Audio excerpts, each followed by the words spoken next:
Hello दोस्तों, आज हम लोग फ्यूज के पार्ट 2 वीडियो में देखेंगे। फ्यूज मटेरियल के बारे में पढ़ेंगे, जानेंगे और थोड़ा फास्ट रिवीजन करना है क्योंकि जल्द ही एग्ज़ाम होने वाला है। BRPCL का फॉर्म अप्लाई होना शुरू हो गया 20 जून से ही। देखिए, fuse material lead, tin, zinc, aluminium, copper, silver आदि, ये सब क्या होते हैं? Lead, tin, zinc, aluminium, copper, silver आदि का हम लोग फ्यूज बनाया जाता है, मतलब ये बताना चाह रहे हैं। और देखिए क्या होता है, 10 एम्पियर तक के लेड जो होता है 37, टिन 63 का मिश्रण होता है। टिन जो होता है 63% होता है। 10 एम्पियर से अधिक के लिए हम लोग कॉपर, सिल्वर या सिल्वर का प्रयोग कर लेते हैं। क्यों करते हैं? 10 एम्पियर से अधिक के लिए कॉपर की जो कंडक्टिविटी भी अच्छी होती है, सिल्वर के भी। इसका मेल्टिंग पॉइंट भी जो दोस्तों होता है 1084 डिग्री सेल्सियस, और कॉपर का सिल्वर का 960 डिग्री सेल्सियस होता है। सॉरी, जो भी गलतियाँ होंगी आप लोग समझिए। अब फ्यूज मटेरियल के गुण, फ्यूज मटेरियल के गुण क्या होना चाहिए दोस्तों? Low melting point, high conductivity, low cost, oxidental effect से मुक्त होना चाहिए। समझ में आया कि नहीं आए वाला? आगे चलते हैं। अब देखिए दोस्तों, आ जाता है हम लोगों का फ्यूज के बारे में देखते हैं।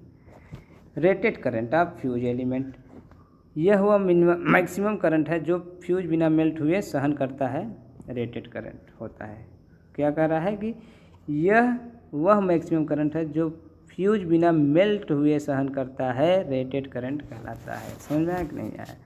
अब दोस्तों आ जाते हैं फ्यूजिंग करंट। फ्यूजिंग करंट यह हुआ मिनिमम करंट है जिस पर फ्यूज मेल्ट हो जाता है, उसी को क्या बोला जाता है? फ्यूजिंग करंट बोला जाता है। समझ में आया कि नहीं?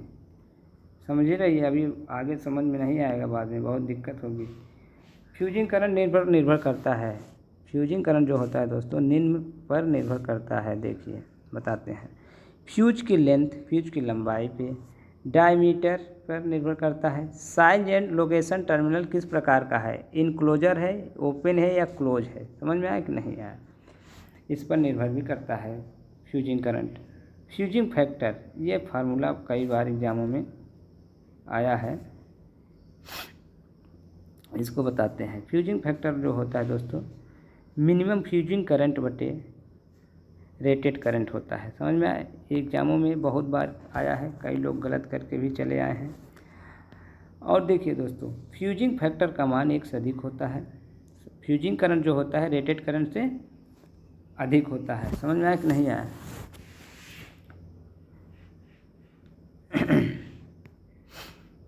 आगे चलते हैं। Recovery voltage. अब देखिए रिकवरी वोल्टेज, यह फ्यूज अव्यय, फ्यूज एलिमेंट के पिघलने के पश्चात संपर्क के क्रॉस जो वोल्टेज प्राप्त होता है उसी को रिकवरी वोल्टेज बोला जाता है। समझ में आया कि नहीं है? क्या है कि फ्यूज एलिमेंट के पिघलने के पश्चात जो संपर्क के क्रॉस वोल्टेज होता है उसी को रिकवरी वोल्टेज कहा जाता है।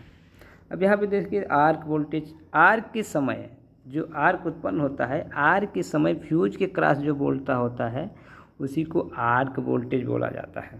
समझ में आया कि नहीं आया? यही सब क्वेश्चन आ जाता है, लड़के गलत कर देते हैं। अब देखिए रिकवरी वोल्टेज जो होता है अधिक होता है आर्क वोल्टेज से। समझ में आया कि नहीं आया? आएगा क्यों नहीं, बार बार रिवीजन कीजिए, यहाँ से 2-3 प्रश्न मिल जाता है, गलती ना हो। आगे चलते हैं। फ्यूज का गुण, अब देखिए चयनिता मतलब सेलेक्टिविटी, सुग्राहिता, सेंसिटिविटी, रिलायबिलिटी, क्विकनेस, स्टेबिलिटी। समझ में आ रहे हैं? ये सब क्या है? ये सब क्वालिटी हैं, ये गुण होना चाहिए फ्यूज के। आगे चलें, आगे चलेंगे अगले वीडियो में। यहाँ तक रिवीजन कर लीजिए, कहिए छोटा सा और रिवीजन करा दें फिर से। फ्यूज मटेरियल, फ्यूज मटेरियल के बारे में बता देते हैं। Lead, tin, zinc, aluminium, copper, silver आदि, ये समझ लिए मटेरियल होता है। 10 एम्पियर तक के लेड जो होता है 37%, टिन 63% होता है। 10 एम्पियर अधिक के लिए कॉपर या सिल्वर का प्रयोग करते हैं, आप लोग समझ लिए होंगे।